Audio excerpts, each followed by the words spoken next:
তো সন্ধ্যাবেলায় তিনজন বেরিয়ে পড়লাম হঠাৎ করে। তো মনে হলো যে চলো একটু একটা জায়গা থেকে ঘুরে আসি। তো চলো কোথায় যাচ্ছি তোমাদেরকে সব কিছু খুলে বলছি। আসলে এমন একটা জায়গা যে গেলে সেখানে সবারই মন ভরে যাবে। তো ওখানে গেলাম, ওখানে গিয়ে খুবই ভালো লাগলো। তো দেখো দৃশ্যগুলো কত সুন্দর সুন্দর দৃশ্য, যেখানে গিয়েছিলাম সেখানে খুবই ভালো দৃশ্য, যে দেখলে একদম মন প্রাণ মাঝে মধ্যে না গেলে মন মতি খারাপ লাগে, তার জন্য মাঝে মধ্যে এরকম বেরিয়ে পড়তে হয়। তিনজনই বেরিয়ে পড়েছি। তিনজনে বেরিয়ে এইসব জায়গাগুলো কোথাকার জায়গা সেগুলো তোমরা যদি জেনে থাকো তাহলে অবশ্যই কমেন্ট করো, তাহলে খুবই ভালো লাগবে। তো চলো, অবশেষে আমরা পৌঁছে গেলাম রাম মন্দির। রাম মন্দিরে গিয়ে আমরা ওখানে, আমার বাড়ির থেকে বেশি দূর না, বাড়ির থেকে 15 মিনিটের ডিস্টেন্স, তার জন্য ওখান থেকে ঘুরে আসলাম, খুবই ভালো লাগলো।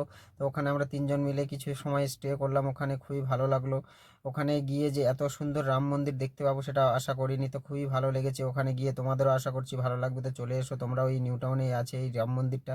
আমার বাড়ির থেকে বললাম না 15 মিনিট ডিস্টেন্স, 15 মিনিট ডিস্টেন্সে গেলে খুবই ভালো লাগবে তোমাদের, আশা করছি। মার্কেটের যা অবস্থা, তার জন্য কি করবো, মাঝে মধ্যে এরকমের বেরিয়ে পড়তে হয়, মার্কেট খুবই খারাপ, তার জন্য বেরিয়ে পড়েছিলাম। তো অবশেষে ওখানে গিয়ে পুজো দিলাম, পুজো দিয়ে খুবই ভালো লাগলো। ওখানে মোটামুটি 3-4টে মন্দির আছে, অনেকগুলোই সব রকম ঠাকুর আছে। যেমন এই এই ঠাকুরটা হলো ঘাটুশ্যাম বাবা। তা আমার মেয়ে নিজে নিজেই প্রণাম করছে, তাকে আর বলে দিতে হয়নি। নেক্সট বার আমি আবার বলছিলাম যে চলো প্রণাম করো, তা প্রণাম। ভিডিওটা তোমাদের কেমন লাগলো অবশ্যই কমেন্ট করে জানিও। তো চলো আজকের জন্য এই ভিডিওটা, আবার পরের ভিডিওতে তোমাদের সাথে দেখা হচ্ছে। তো এখনকার জন্য টাটা।